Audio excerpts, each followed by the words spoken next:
Hello everyone, ఒక్కసారి ఈ విధంగా కాజాలను చేసి పెట్టారంటే మీ ఇంట్లో వాళ్ళు ప్రతిరోజు అడుగుతారు. వీడియోలోకి వెళ్దాం రండి. హలో ఎవ్రీవన్, ఈరోజు మనం కాకినాడ కాజాలు మన ఇంట్లోనే తయారు చేసుకుందాం. దానికోసం ఒక కప్పుతో ఒక కప్పుడు మైదా కానీ గోధుమ పిండి కానీ తీసుకోవాలి. అందులోనే ఒక చిటికెడు సాల్ట్, ఒక పావు స్పూను వంట సోడా వేసుకోవాలి. ఇదే పిండిలో కొంచెం నెయ్యిని కూడా యాడ్ చేసుకోవాలి.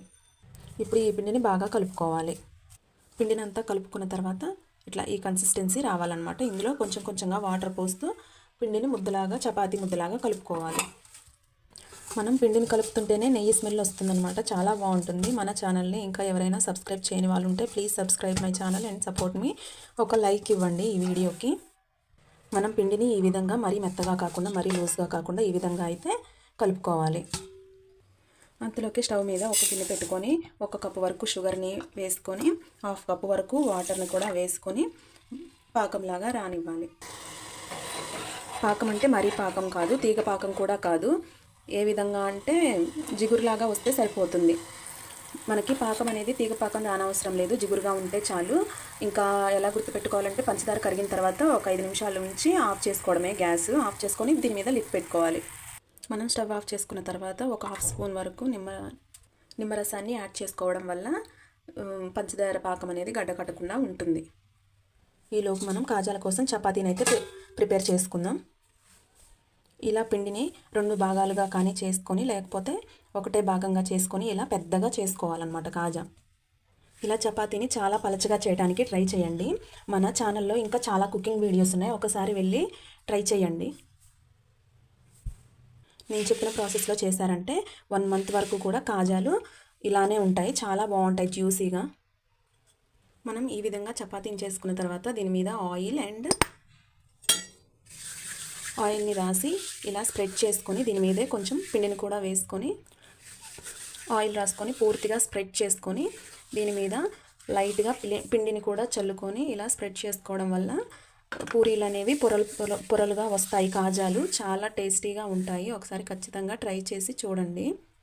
కాజాల కోసం చపాతీని ఒక దరి నుంచి పిండిని ఈ విధంగా ఇట్లా రోల్ చేసుకుంటూ రావాలి. సగం రోల్ చేసిన తర్వాత మనం ఒక చాకుని తీసుకొని ఇటు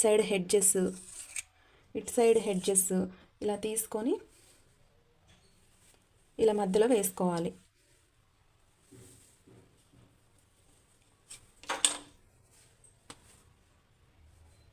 కొంచెం వాటర్ తీసుకొని ఇలా హెడ్జెస్ అనేవి వాటర్తో పిన్ చేసుకోవాలన్నమాట. ఇలా దీనివల్ల కాజాలు విడిపోకుండా ఉంటాయి. ఇలా మనం చేసుకున్న తర్వాత ఇటు సైడ్ హెడ్జెస్ కట్ చేసుకొని వీటి వరకు మనం ఇట్లా కట్ చేసుకోవాలన్నమాట. ఇలా చేసుకున్న కాజాలను తీసుకొని ఒకసారి ఇలా ప్రెస్ చేసి పెట్టుకోవాలి.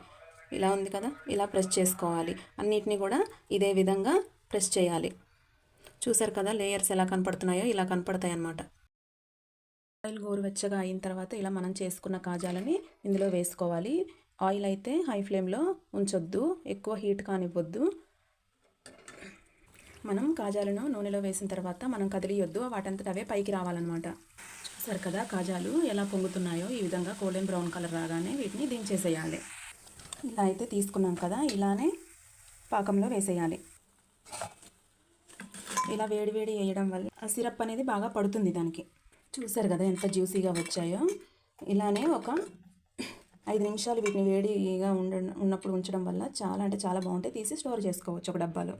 చూసారు కదా ఎంత జ్యూసీగా ఉన్నాయో చిట్టి కాజాలు. చాలా బాగున్నాయి. ఒకసారి మీరు కూడా ఖచ్చితంగా ట్రై చేసి చూడండి. మన ఛానల్ని సబ్స్క్రైబ్ చేయండి ప్లీజ్.